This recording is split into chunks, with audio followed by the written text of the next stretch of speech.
câu chuyện bắt đầu với một sự tự tin ngút trời của quân đội Mỹ. Họ mang sang chiến trường Việt Nam một đội quân chó hùng hậu, được tuyển chọn từ những giống tinh anh nhất thế giới như Berkshire, Đức Oberman, Rottweiler. Mấy con chó này không phải là chó nhà bắt ngoài đường đâu nhé. Chúng nó được ăn học đàng hoàng, đào tạo bài bản trong các trường quân sự, có quân hàm, cấp bậc hẳn hoi. Nhiều con đeo lon, đại tá, thấp nhất cũng là thượng úy, có số quân xăm hẳn vào tai để nhận dạng. Chế độ ăn uống thì toàn hàng xa xỉ, chỉ xơi pate, nói không với cơm thừa canh cặn. Khi chúng nó hy sinh cũng được tổ chức tang lễ, chôn cất và vinh danh như một người lính thực thụ. Mẹ nghe nó oách không cơ chứ. Người Mỹ tin rằng với cái mũi siêu thính và sự lanh lẹ của đội quân 4 chân này, họ sẽ biến rừng rậm Việt Nam thành sân nhà của mình. Chúng sẽ là tai mắt và radar sống, giúp lính Mỹ phát hiện các bẫy mìn, đường hầm và đặc biệt là các ổ phục kích của quân giải phóng. Họ mang sang 5.000 con chó và khoảng 10.000 huấn luyện viên đi kèm. Một lực lượng khổng lồ, quy mô lớn nhất trong lịch sử chiến tranh của Mỹ.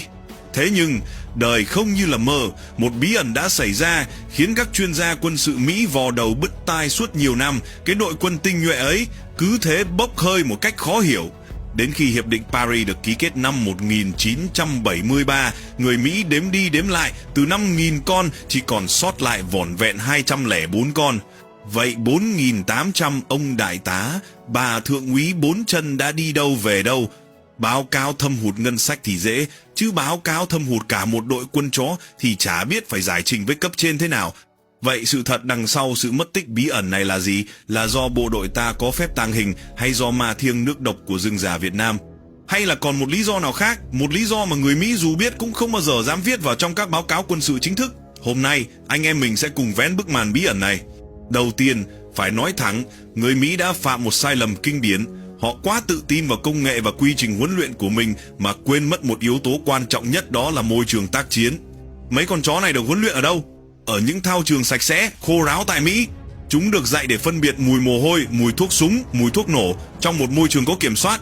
Chúng nó giống như một chiếc Ferrari được chế tạo để chạy trên những đường đua F1 phẳng lì. Thế rồi người Mỹ xách nguyên con Ferrari đó, ném vào giữa một cái đầm lầy, thì ông bảo nó chạy kiểu gì? Rừng rậm nhiệt đới Việt Nam nó không phải là cái công viên, nó là một thực thể sống, với độ ẩm lúc nào cũng gần 100%, với những trận mưa như trút nước có thể xóa sạch mọi dấu vết chỉ trong vài phút. Cái mũi siêu thính của chó Berkshire vốn được coi là thứ vũ khí tối thượng, khi vào đây bỗng trở nên vô dụng. Mùi của quân giải phóng bị hòa lẫn vào trong mùi của lá cây mục, mùi của đất ẩm, mùi của hàng trăm loại hoa quả và muông thú lạ. Cái radar sinh học của Mỹ bị nhiễu sóng, bị quá tải thông tin. Nó giống như ông bắt một chuyên gia âm thanh nghe một bản giao hưởng trong một cái chợ vỡ, làm sao mà phân biệt được nốt nào với nốt nào. Chưa kể, cái thời tiết khắc nghiệt, nóng ẩm quanh năm nó vắt kiệt sức lực của cả người lẫn chó.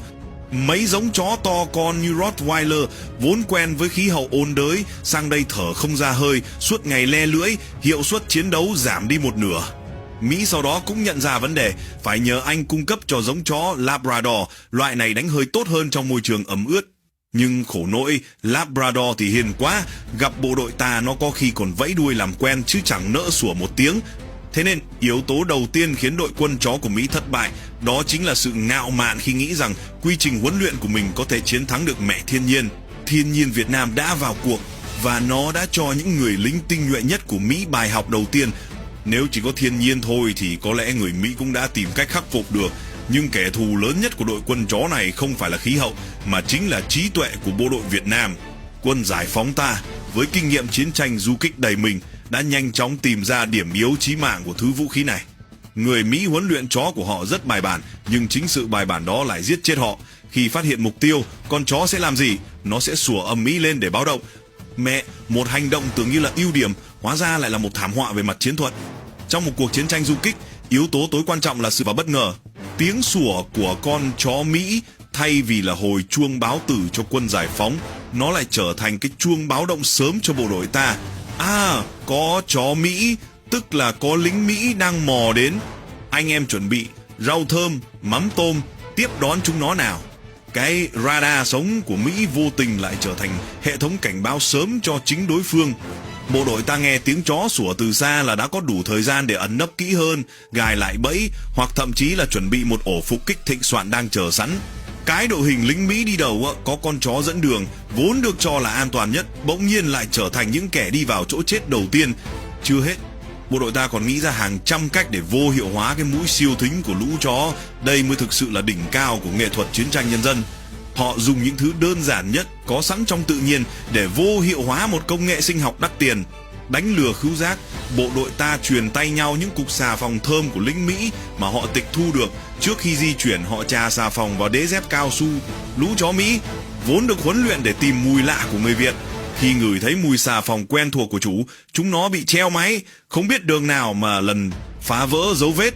Cách đơn giản nhất là đi xuống nước, chỉ cần lội qua một con suối, một đoạn ruộng ngập nước là toàn bộ dấu vết mùi hơi đã bị cắt đứt.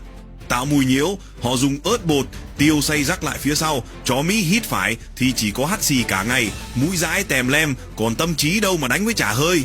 Tường kế, tựu kế. Thậm chí họ còn treo những miếng rẻ tầm mùi của lính Mỹ ở nhiều hướng khác nhau, khiến lũ chó chạy tán loạn dẫn cả đơn vị vào những bãi mìn đã gài sẵn. Cuộc chiến không còn là cuộc chiến của súng đạn, mà là cuộc đấu trí giữa trí tuệ con người và bản năng của loài vật, giữa sự ứng biến linh hoạt của chiến tranh du kích và sự cứng nhắc của học thuyết quân sự nhà nghề. Và trong cuộc đấu trí này, rõ ràng những người lính chân đất của Việt Nam đã giành chiến thắng tuyệt đối. Bây giờ, chúng ta sẽ nói đến phần thú vị nhất, một câu chuyện mà lính Mỹ nào từng tham chiến ở Việt Nam khi nghe lại cũng phải rùng mình.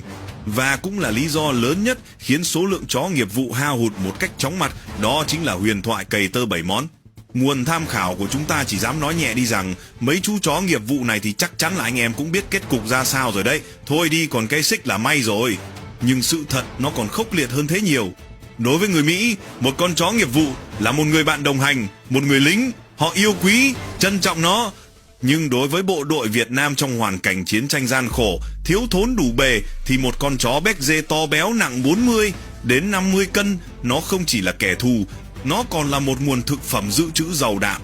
Đây không chỉ đơn thuần là chuyện ăn uống, nó là một đòn tâm lý chiến cực kỳ hiệu quả. Thử tưởng tượng xem, một người lính Mỹ sau một trận phục kích, sống sót quay về căn cứ, lòng đau như cắt vì mất đi con chó trung thành đã cùng mình vào sinh ra tử. Vài ngày sau, trong một cuộc tuần tra khác, anh ta tìm thấy cái vòng cổ có khắc số hiệu của con chó mình nằm chỏng chơ bên cạnh một đống lửa đã tàn. Cái cảm giác lúc đó nó còn kinh khủng hơn cả việc bị bắn một viên đạn vào người. Nó là sự sụp đổ và sự nhận thức rằng kẻ thù của mình không chỉ chiến đấu bằng súng mà còn bằng một thứ vũ khí văn hóa mà họ không bao giờ có thể hiểu nổi. Những câu chuyện về việc bộ đội ta bắt chó Mỹ về cải thiện bữa ăn được lan truyền khắp các đơn vị lính Mỹ, gây ra một sự hoang mang và mất tinh thần nghiêm trọng. Nó biến những con chó nghiệp vụ từ một tài sản quý giá thành một gánh nặng tâm lý. Mỗi khi dắt chó đi tuần, người lính Mỹ không chỉ lo cho mạng mình mà còn lo cho cái kết thảm của người bạn bốn chân nếu chẳng may rơi vào tay đối phương. Cái huyền thoại cầy tơ, nó có thể là thật, có thể chỉ là thêu dệt, nhưng hiệu quả tâm lý chiến của nó là không thể chối cãi. Nó đã giáng một đòn chí mạng vào tinh thần của các đơn vị canine và góp phần không nhỏ vào sự bốc hơi hàng loạt của đội quân chó nghiệp vụ. Cuối cùng, sau khi thiên nhiên, trí tuệ con người và cả yếu tố văn hóa đã đánh bại đội quân chó của Mỹ, thì chính người Mỹ lại là người ra đòn kết liễu. Năm 1973, Hiệp định Paris được ký kết, Mỹ rút quân về nước.